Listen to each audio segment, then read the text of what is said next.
Et quand on regarde quand même, parce que vous avez utilisé le terme de fratricide, je suis absolument d'accord parce que c'est celui que j'utilise depuis le début de cette émission. Le PDCI-RDA estime qu'il doit présenter un candidat à cette élection.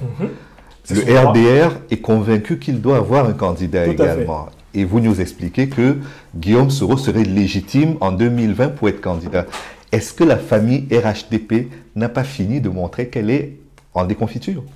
Non, à mon avis, la grande question qui se pose aujourd'hui, c'est est-ce à l'intérieur des partis que se construit le véritable consensus démocratique ou est-ce plutôt autour de l'état de droit? Moi, je suis convaincu que ce ne sont plus les partis qui sont le lieu de construction du consensus politique. Désormais, dans nos pays d'Afrique, l'Afrique francophone en particulier, c'est l'état de droit qui doit être le domaine du consensus. Ce que le RDR pense, il a le droit de le penser. Ce que le PDCI pense, il a le droit de le penser. Et si d'ailleurs le RDR et le PDCI ne s'entendent pas pour aller avec un candidat unique, ils ont le droit de ne pas s'entendre. Mais diante, la Constitution prévoit une élection présidentielle à 2 tours où chaque candidat se présentera avec un binôme. Le RDR peut venir avec ses binômes au premier tour, le PDCI peut venir avec ses binômes au second tour, au premier tour également, et peut-être qu'ils peuvent décider de faire jouer, s'ils le veulent, au second tour, la règle d'alliance qu'ils avaient fait jouer en 2010 et qui date de 2005, selon laquelle le couple présidentiel qui arrive le premier au premier tour, en tout cas, qui est le mieux placé pour gagner, ben, l'autre le soutient, si notamment il n'est pas en seconde position. Voilà, donc moi je pense qu'il faut dédramatiser l'élection en tant que telle. L'élection donne la possibilité à toutes les familles politiques ivoiriennes de compétir à la régulière. On n'est pas obligé de préempter l'élection avant l'élection. Je suis de ces intellectuels qui estiment qu'il y a une mauvaise pente qui a été prise dans le débat politique en Côte d'Ivoire et en Afrique en général, c'est la logique de succession et de désignation monarchique des héritiers. Guillaume Soro n'est pas demandeur d'une désignation monarchique. On est en république, on n'est pas en monarchie. Et les partis politiques sont libres de mettre en place leur procédure de choix de leurs candidats à l'élection présidentielle. Si je résume votre propos... Il faut juste que la commission électorale et indépendante soit véritablement une commission électorale et indépendante, que l'élection soit irréprochable et que celui qui gagne gouverne. Si je résume votre propos, il n'est pas exclu que hors RHDP, Guillaume Kigbafori Soro soit candidat à la présidentielle en dehors même de la famille du RHDP. Moi, je fais partie des compagnons de lutte de Guillaume Soro qui estimons qu'il doit être candidat à l'élection présidentielle de 2020, que ce soit sous la bannière du RHDP ou pas. Parce que je suis convaincu que le véritable consensus politique de l'Afrique du XXIe siècle se fait autour de l'état de droit et non pas d'un parti politique. Celui qui va incarner le mieux le rassemblement du peuple de Côte d'Ivoire, la reconstruction et la continuité dans le renforcement de l'économie, du partage de la prospérité, dans la transformation de la situation des jeunes, dans l'amélioration des conditions de vie des campagnes, dans l'amélioration de l'intégration africaine. C'est vers celui-là qu'il faut aller. Et donc, allons-y, en réalité, à la confrontation des projets. Et arrêtons de penser que la politique consiste à arbitrer, à désigner le futur président de la République dans un parti politique. Mais ce n'est pas possible. Ça ne serait pas une démocratie. Guillaume Soro n'est pas pour la politique des partis, il est pour la politique des citoyens. Et si donc il avait, je l'espère, à prendre la décision que je souhaite qu'il prenne, mais il ne s'adresserait pas à un seul parti, il ne s'adresserait pas à un seul groupe d'Ivoiriens, il s'adresserait à tous les Ivoiriens et il chercherait à convaincre d'ailleurs ceux qui ne sont pas d'accord avec lui. Faire de la politique, c'est essayer de convaincre d'abord ceux qui ne sont pas d'accord avec vous. Donc c'est pour ça qu'il essaie de se réconcilier avec le FPI et toutes les autres tendances. Non. C'est pour ratisser le plus large possible. Non. Alors Guillaume Soro est par nature quelqu'un qui aime rassembler. Ce n'est pas quelqu'un qui exclut. C'est quelqu'un qui a toujours veillé à s'entourer de la diversité ivoirienne et africaine. Je vous parle, je suis natif du Cameroun et je suis l'un des conseillers les plus en vue du président de l'Assemblée nationale de Côte d'Ivoire. C'est une pédagogie, ça. Donc Guillaume Soro n'est pas l'homme de la coterie, du clan, l'homme qui confisque, capture l'État avec sa bande. Non, Guillaume Soro n'est pas cet homme-là. Sa pratique en tant que secrétaire général des Forces nouvelles, Premier ministre, sa pratique en tant que président de l'Assemblée nationale aujourd'hui, confirme cette ouverture à la diversité, au pluralisme et même à la critique. Je vous rappelle que c'est vraiment un chef qui, dans sa proximité immédiate, est ouvert à la discussion, à l'objection, à la critique. Il est même ouvert au désaccord. Ce n'est pas quelqu'un qui vous impose d'être d'accord avec lui surtout. Vous pouvez cheminer avec lui en étant d'accord sur peut-être l'essentiel, l'orientation, et en ne partageant pas forcément tous les détails de ses opinions. Donc pour revenir à lui, c'est sa manière d'être. C'est sa manière d'être. Qu'il soit demain président de la République ou pas, c'est comme ça qu'il est. Je témoigne de cet homme que je connais depuis plus de 20 ans maintenant.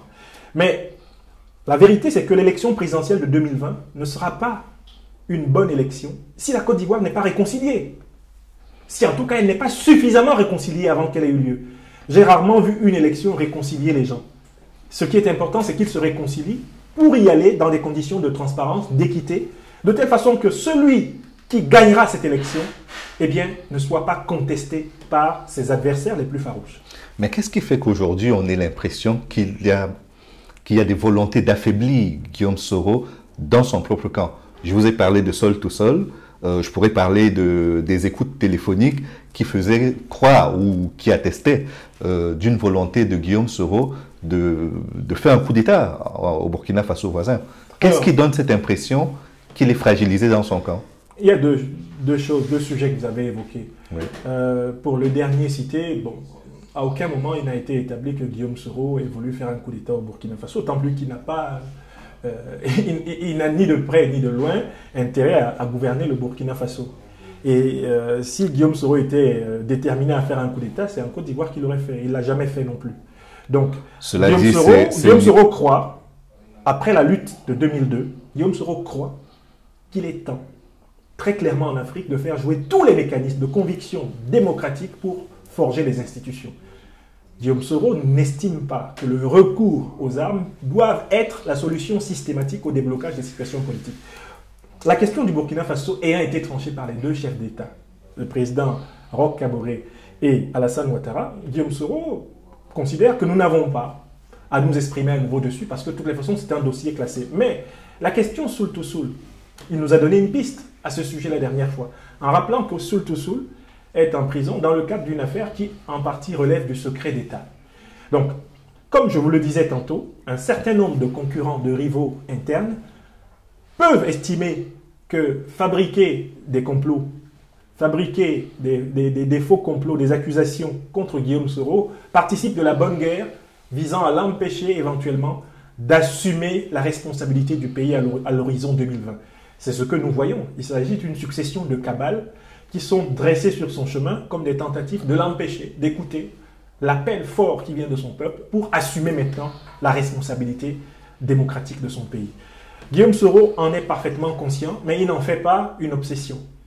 Il est convaincu qu'ayant aujourd'hui la force de l'argumentation, la force de la conviction, de la sincérité, de la vérité, mais aussi la lucidité et le courage qu'on lui connaît, eh bien, le peuple de Côte d'Ivoire est parfaitement conscient que tous ces obstacles dressés sur son chemin renvoie à ce fameux proverbe que vous connaissez sans doute et qui dit « On ne jette des pierres qu'à l'arbre qui est chargé de fruits ». Mais quand vous dites que tout près n'est pas loin, ça signifie que dans quelques semaines, il devrait se prononcer lui-même. Je ne sais pas. Lui, ma gloire, je ne pourrais pas vous dire quand est-ce que Guillaume Soro nous dira s'il est ou non candidat à l'élection présidentielle 2020 et je n'ai pas à le savoir. Je n'ai pas à le savoir. Moi, je voudrais qu'il le soit. Comprenez? Donc, moi, je suis converti déjà. Vous imaginez que pour moi, ça sera simplement la consécration du point de vue que je soutiens à ses côtés. Vous avez écouté le député Alain Lobognon qui a fait une sortie cette semaine pour dire que lui, il s'engage pour la candidature de Guillaume Soro en 2020. Vous avez écouté de nombreux mouvements associatifs. Vous avez écouté l'Amicale des Forces Nouvelles avec Félicien Sekongo. Et à travers l'Afrique, y a-t-il un leader ivoirien après Laurent Gbagbo qui soit plus aimé que Guillaume Soro? Je ne crois pas. Ça bouge partout. Guillaume Soro, en Côte d'Ivoire, représente l'espoir, lui, ma gloire, que notre génération assume un État. Rendez-vous en compte.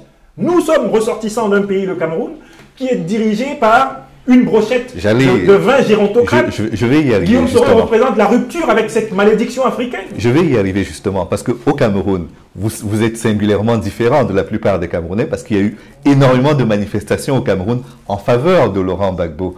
Ça ne vous étonne pas que vos compatriotes soient sur une longueur d'onde différente de la vôtre? Alors, moi je voudrais dire ceci. Au Cameroun, il y a eu une opération de diversion médiatique énorme, déployée par le régime de M. Paul Biya, et exploitant le thème ivoirien. Je vais vous expliquer comment ça marche. Le régime de M. Biya, à travers ses satellites administratifs, a suscité un certain nombre de chaînes de télévision privées, qui sont cofinancées d'ailleurs par certains potentats d'Afrique centrale, comme Afrique Média, comme Vision 4, etc. On sait que ces chaînes sont en réalité financées par les régimes, et notamment le régime camerounais. Je n'ai aucune preuve, mais on le sait. Deuxièmement, ces chaînes ont quoi comme mission? Détourner l'attention des Camerounais sur les problèmes politiques d'autres pays que le leur, pendant que dans leur pays règne une dictature de plus de 35 ans. Cela dit, les manifestations en faveur de Laurent Gbagbo ont quand même été interdites. Parce que ces manifestations... Dispersées même. Mais monsieur Lumagla, oui. C'est parce que ces manifestations risquaient de tourner à des manifestations contre la dictature de Biya. Parce que si on considère à Douala dans une manifestation qu'Alassane Ouattara est un dictateur, que Guillaume Soro est un dictateur, etc., ben, on pourrait quand même se rendre compte à un moment donné qu'il y a un type qui est au pouvoir depuis 1982 à la tête du Cameroun. Si le régime Biya a interdit les manifestations, c'est parce qu'il avait peur que ces manifestations ne tournent tôt ou tard à une résistance contre lui. Le régime Biya, c'est la plus ancienne dictature d'Afrique francophone. Et c'est la pire. On voit les exactions qu'elle commet dans le nord Cameroun, sous couvert de la guerre légitime contre Boko Haram. On voit les exactions qu'elle commet dans le sud-ouest et le nord-ouest Cameroun. Et on connaît ce qu'elle a fait pendant les émeutes de la fin de 2008. On sait ce que cette dictature a fait pendant les villes mortes des années 90. On sait comment elle a purgé l'armée sous couvert de réprimer le coup d'État de 1984. La tentative de coup d'État en 1984. Voilà. Oui. Donc c'est un régime 1000 fois plus violent que ce qu'on peut reprocher à tous les régimes de Côte d'Ivoire confondus que nous avons au Cameroun. Or, on a donc monté des médias avec des individus comme Jules Ndiawe, Banda Kani, des gouailleurs, des crieurs de la place publique, chargés de détourner toute l'attention des Camerounais vers la Côte d'Ivoire, vers ce qui se passe sur d'autres frontières, et qui, quand il faut parler du Cameroun, on les retrouve en train de soutenir un vieillard de 86 ans qui va prendre 7 ans à la tête du Cameroun et qui dit qu'il incarne l'avenir. Les mêmes que l'on voit en train de dire que Ouattara, que Soro, que ceux-ci représentent la France-Afrique, soutiennent M. Biya qui est arrivé au pouvoir avec la bénédiction de la France, qui a été choisi dans les années 60 par Louis-Paul Ojoula, le recruteur de collaborateurs camerounais qui allait instaurer la République fantoche dont nous souffrons aujourd'hui dans ce pays. Vous voyez, Louis Magloire, c'est une grande opération de distraction des Camerounais que celle qui a mené à faire que Alassane Ouattara, Guillaume Soro deviennent le chiffon rouge d'une jeunesse camerounaise, d'une opinion publique camerounaise qui a du mal à organiser une manifestation contre Paul Biya. Une seule. Vous avez relevé les émeutes de la fin de 2008. Ce n'est pas quand même organisé par quelqu'un d'autre que les jeunes eux-mêmes. Voilà. Et vous avez vu donc comment leur a répondu ce régime. Il faudrait que Vision 4 en parle. Il faudrait qu'Afrique Média en parle. Non. On parle de Ouattara. On parle de la Côte d'Ivoire. On parle de Soro. Et c'est eux, désormais, la France-Afrique. J'ai écouté une émission d'Afrique Média où on est allé jusqu'à dire que Paul Biya représentait le dernier bastion de la résistance contre la France en Afrique. Mais c'est une honte. Ce sont les propos de M. Bandakani, ce sont les propos de M. Jules Ndiawe. Faire de Paul Biya le représentant de l'anticolonialisme africain. Vous imaginez que si vous les traitez de gouailleurs, ils peuvent vous renvoyer le compliment. Mais ils me l'ont déjà renvoyé, ne vous en faites pas. Mais je considère que ces gens-là sont les plus grands irresponsables intellectuels camerounais de tous les temps. Parce que moi, en tant qu'intellectuel camerounais, mon livre est là, Critique de la tragédie camerounaise. Il y a là, pour 300 pages, de démonstration que le régime qui gouverne le Cameroun depuis les années 60 jusqu'à nos jours est le plus criminel qui ait jamais sévi en réalité en Afrique centrale, en dehors peut-être du Congo-Brazzaville. Je le démontre, je documente cela. Et c'est ça la fonction d'un intellectuel. C'est pas ce que font Mme Béala, c'est pas ce que fait M. Onana, qui est spécialiste du Rwanda et des Grands Lacs, mais pas du Cameroun. Charles Onana. Charles Onana, c'est le même genre d'individu. Khalid Béala, spécialiste de la Côte d'Ivoire, grand défenseur de Kadhafi. Quand on en vient au Cameroun, ils n'ont même pas écrit un livre sur le Cameroun. Parce que c'est inécrivable, en réalité, un livre sur le Cameroun sans dénoncer cette dictature odieuse. Donc je considère que ce sont des gouailleurs parce qu'ils n'assument pas l'adversité que nous inflige au Cameroun ce régime abject. Ils n'assument pas. Mais ils sont capables d'avoir les mots les plus durs envers ceux qu'ils considèrent comme les dictateurs des autres peuples. Est-ce qu'on pourrait imaginer que vous soyez un soutien à une opération militaire aujourd'hui ou de résistance armée contre le président Biya? Mon cher Louis Magloire, à l'image de ce qui s'est passé en Côte d'Ivoire, naturellement. Je suis professeur agrégé de philosophie. Oui. Je ne suis pas militaire. Guillaume Soro non plus n'est pas militaire. Hein. Pourtant, il a porté une action militaire. Non, actuellement, Guillaume Soro est président de l'Assemblée nationale de Côte d'Ivoire. Il n'est pas non plus militaire. Oui. Donc, on n'est pas obligé d'être militaire pour mener une action armée. J'insiste pour dire oui. que moi, je me suis illustré dans les médias africains, dans les opinions africaines et dans l'histoire africaine ces 20 dernières années par la production des idées. Je suis d'abord un intellectuel engagé, un intellectuel politique. J'estime que l'armée camerounaise, les armées camerounaises, armée, gendarmerie, BIR et toutes les forces camerounaises ont une responsabilité immense dans la perpétuation de la dictature qui a lieu actuellement au Cameroun. Mais qu'est-ce qu'on fait contre cela? Et j'estime que ce sont les patriotes des armées camerounaises qui doivent prendre la responsabilité éventuelle d'un tel changement. Pourquoi ne l'avez-vous pas dit sur la Côte d'Ivoire? Pourquoi ce ne sont pas les nationalistes et les patriotes de Côte d'Ivoire qui auraient pu le faire? Guillaume Soro, en 2002, rassemble justement les républicains, les patriotes républicains de Côte d'Ivoire pour... Mais ils ne sont pas dans l'armée. Vous dites? Ils ne sont pas dans l'armée. Bien sûr! Bien sûr que c'est une partie de l'armée ivoirienne qui fait la rébellion de 2002. Par la suite. Non, pas par la suite. C'est une partie de l'armée ivoirienne, ce qu'on a appelé d'ailleurs le fameux bataillon des Zinzin Barefoué de 99. C'est une partie de cela, avec des gens comme Isiaka Ouattao. Il était militaire depuis 89. Hein. Oui. Tous ces gens-là, les shérifs Ousmane, étaient dans l'armée depuis longtemps. Hein. Citez-moi un seul chef de la rébellion, un chef militaire qui n'était pas dans l'armée avant. En Côte d'Ivoire. Mais ils avaient des positions subalternes. Donc, lui, Magloire. C'était des positions subalternes. C'est les subalternes qui changent, parce que les officiers sont grassement nourris bien souvent à la soupe et à la mangeoire du régime. Alpha Oumar Condé, le chef d'État guinéen, nous a dit une vérité à propos du Cameroun. Il a dit pourquoi les militaires, les officiers camerounais ne changent-ils pas l'ordre républicain?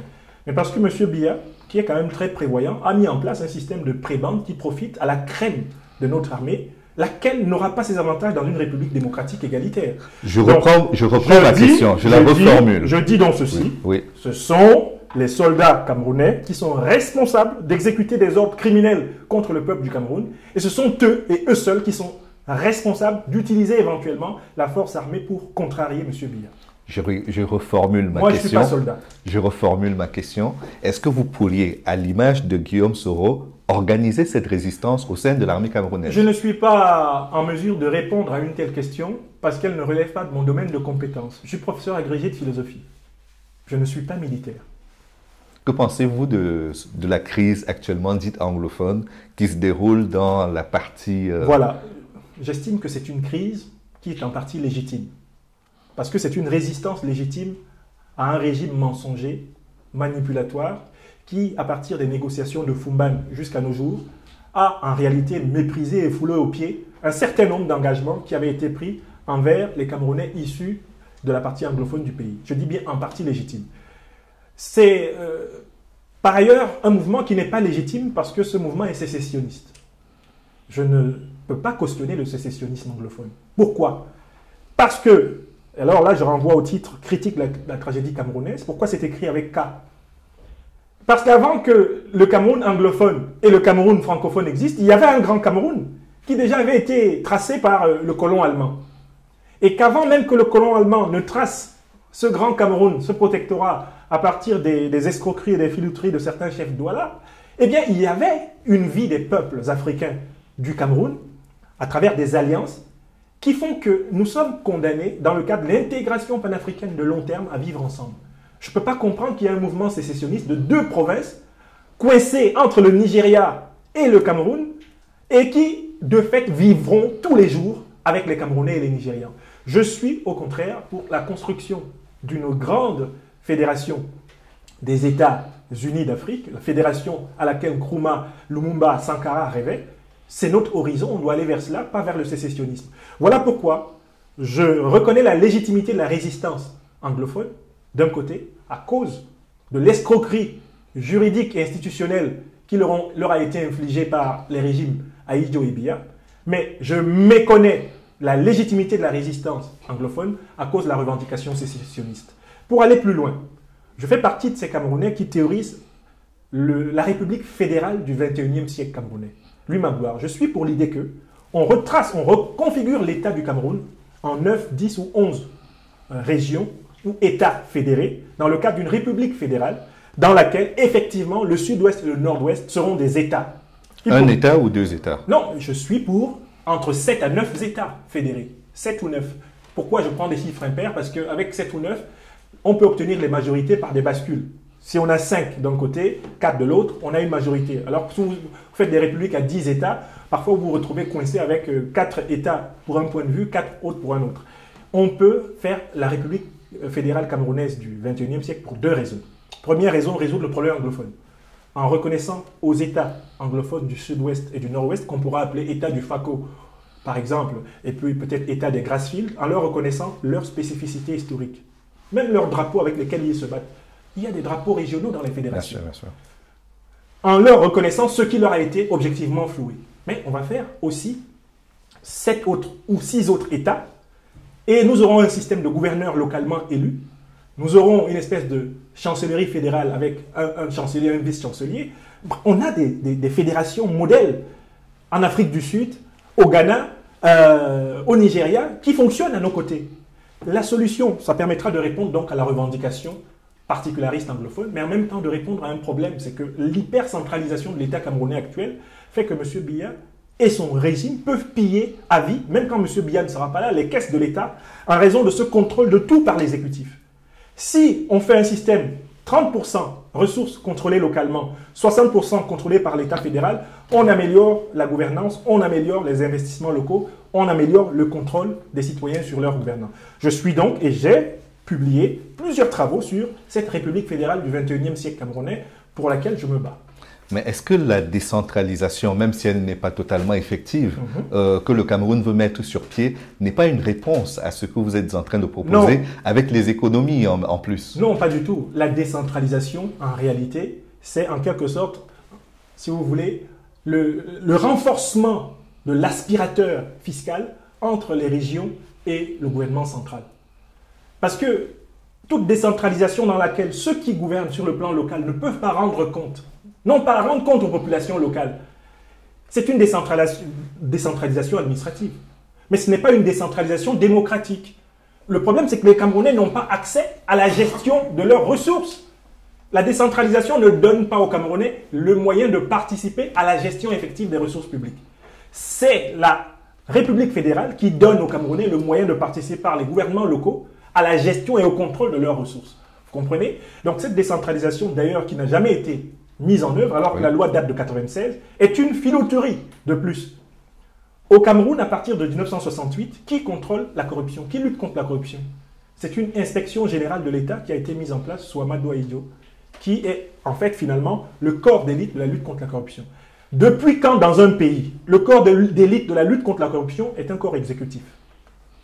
Dernière question, et c'est parce que j'ai l'impression de sentir une contradiction dans votre propos. Oui. Vous soutenez la partition de la Côte d'Ivoire au moment où ce sont les forces nouvelles qui la font, et vous condamnez cette même partition quand il s'agit de la crise dite anglophone au Cameroun. Qu'est-ce qui ne colle pas dans le raisonnement? Lui, Magloire, vous confondez partition et sécession. Et c'est pour ça que vous croyez voir une contradiction là où il n'y en a pas. Je vous laisse m'éclairer. La partition était une situation de fait que les forces nouvelles de Guillaume Soro mettent en œuvre à partir de septembre 2002, quand ils ont d'ailleurs perdu la bataille d'Abidjan, mais pour forcer la négociation. Guillaume Soro n'a jamais proclamé la République du Nord de la Côte d'Ivoire. Jamais. Le drapeau ivoirien orange, blanc, vert a continué de flotter au nord. L'hymne national est resté le même. Jamais il n'a été dans l'intention de Guillaume Soro de diviser son pays. Voilà pour la Côte d'Ivoire. Les anglophones du mouvement ambazonien revendiquent la sécession. Ils veulent faire un pays à part. Ce n'est pas la même chose. Si vous voulez faire un pays à part, on peut revendiquer le passé germanophone. Moi, mon grand-père était instituteur allemand. Wir sprechen Deutsch zu Hause. Et depuis très longtemps. Il y a l'allemand à la maison.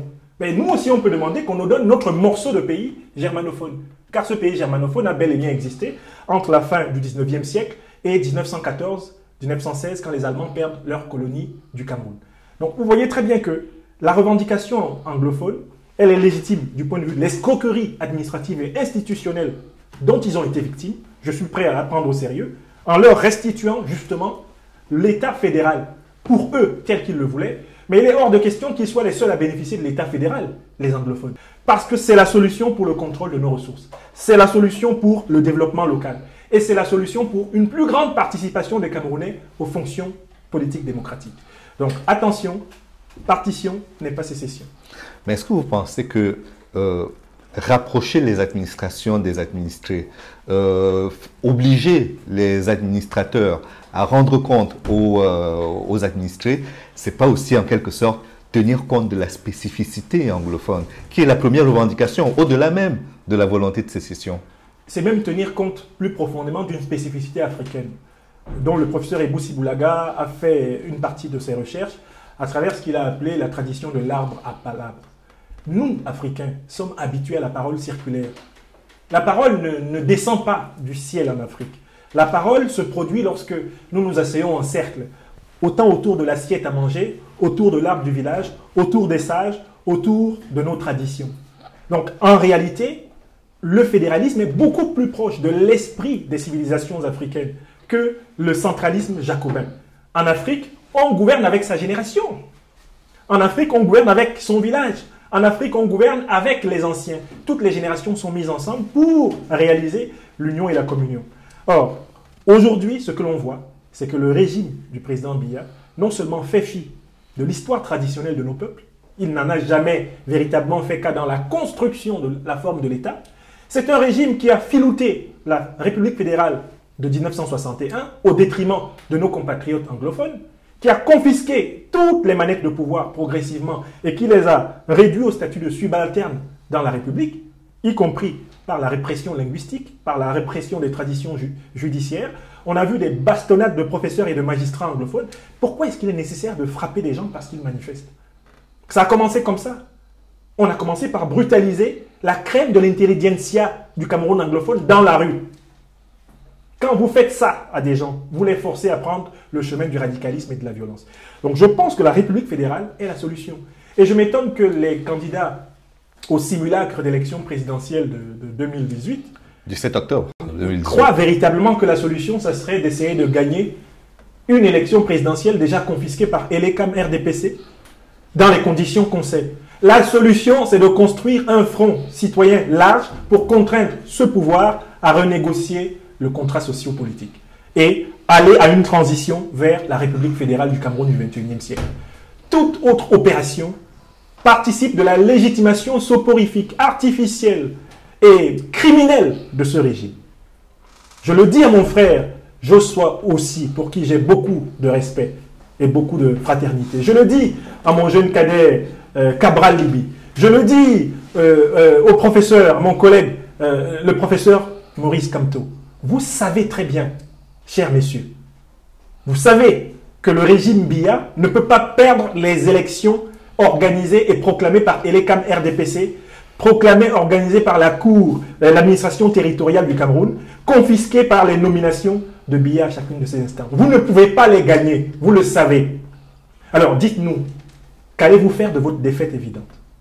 Qu'allez-vous faire de la proclamation artificielle de ce monsieur qui devrait être à la retraite depuis pratiquement 20 ou 25 ans? Qu'allez-vous faire de sa reproclamation, de son auto-reproclamation comme président de la République du Cameroun? Vous aurez été ceux qui l'ont accompagné et qui lui permettront de dire devant la France, la Grande-Bretagne, les États-Unis, j'ai été élu face à des adversaires. Il faudrait laisser M. Biya aller à l'élection présidentielle avec lui-même. Parce que c'est ce qu'il a toujours fait en fait. Il faudrait que le roi soit nu. Et les Camerounais qui parlent dans les médias, les Camerounais qui écrivent, les Camerounais qui argumentent, devraient songer qu'on a au Cameroun le plus grand défi de l'histoire politique africaine. Les Ivoiriens en sont à discuter de qui sera candidat de telle ou telle famille politique, parce que le jeu est ouvert chez eux. Au Cameroun, le jeu est inexistant. Il n'est même pas fermé, il est inexistant. Parce que c'est avec le BIR, avec les corps d'élite de l'armée, avec les renseignements généraux que M. Biya gouverne. Et ceci sera ma dernière question. Vous présidez aujourd'hui une association, l'Association internationale des amis de Guillaume Kigbafori Soro. Est-ce que cette association compte, par exemple, dans le cadre de ses activités, susciter un élan politique, idéologique, semblable à celui qui a porté Guillaume Soro aujourd'hui dans son combat et dans les fonctions qui sont les siennes en Côte d'Ivoire, susciter quelque chose de semblable au Cameroun ou n'importe où ailleurs en Afrique? Nous, en tant que panafricanistes convaincus, en tant que fils de l'Afrique, estimons que tout ce qui réussit quelque part en Afrique doit servir de leçon et de modèle ailleurs. Mais encore. Encore, faudrait-il que, par exemple, les Camerounais, mes frères et sœurs, aient l'humilité d'apprendre. Parce que nous sommes quand même en Afrique francophone, parmi ces peuples où, quand il y a 25 millions de citoyens, il y a 25 millions de présidents. Quand il y a 25 millions de citoyens, il y a 25 millions de leaders de l'opposition. Quand il y a 25 millions de citoyens, il y a 25 millions de candidats à la future présidentielle. La prétention chez nous est la compensation de l'impuissance collective. Très bien. Ben, je vous remercie encore, Franklin Nyamsi. Merci. Je rappelle que vous êtes professeur agrégé de philosophie. C'est cela. Que vous êtes un producteur prolixe d'ouvrages, de livres. Oui. Nous en avons 5 ici, mais vous en avez produit 11 à peu Oui, près. j'en ai produit 11.